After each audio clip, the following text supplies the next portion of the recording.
On March 12th, two automobiles collided head-on. Amazingly, both drivers walked away.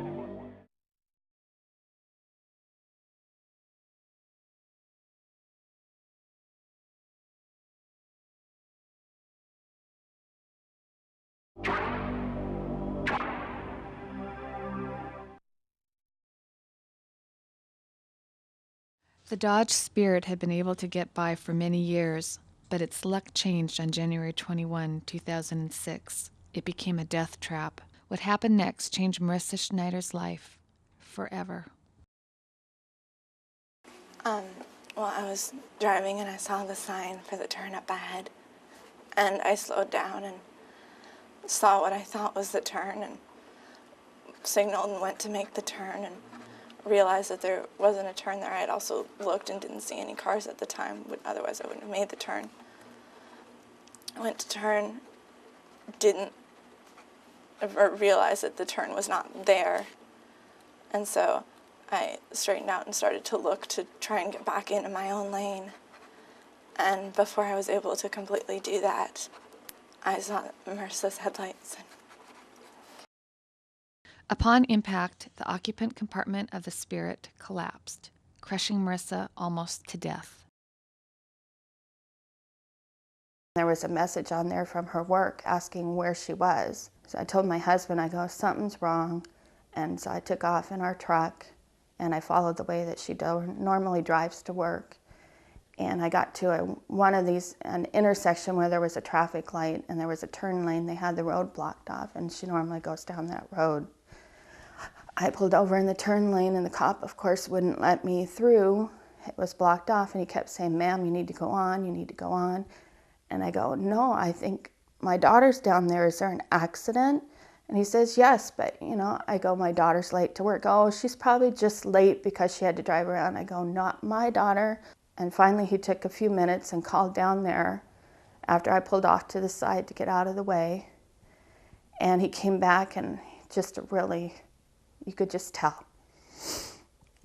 And it was all I could do. I just broke down. He told me that she'd been airlifted to Harborview, and the first thing comes out of my mouth, I don't know how to get there. I was just terrified. You hear of people going in helicopters, that's the worst.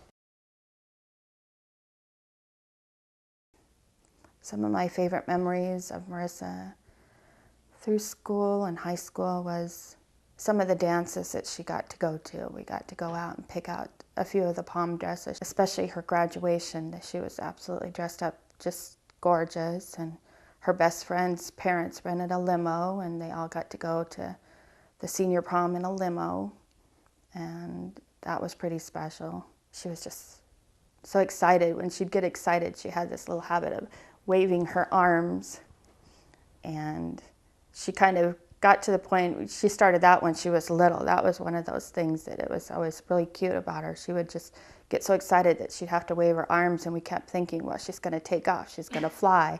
And people would tease her about it. So eventually she got to the point where she would hold her hands just down at her side, and they just kind of could see them move a little bit when she was excited. When Marissa was 5 years old, she already knew how to mix paint and already knew how to do her basic colors. When Marissa was a junior, she was tutoring younger kids in the younger ages, and after high school she would either walk or had gotten her license and drive to the elementary or junior high to teach the kids of art. Before she graduated, she was a tutor. Marissa was just a cute little teeny tiny little girl, just always fluttering her arms when she got excited and just smiling. And I have 3 stepsons. My 2 oldest ones, Johnny and Scotty. She was very close to Johnny, and every football season a parent had to do a team dinner night every Friday night. And I would always do once a year. And Marissa was like, I'm going to come help you. And she did. Her and a friend would come over and help out, and she got to be friends with, many of the kids on the team.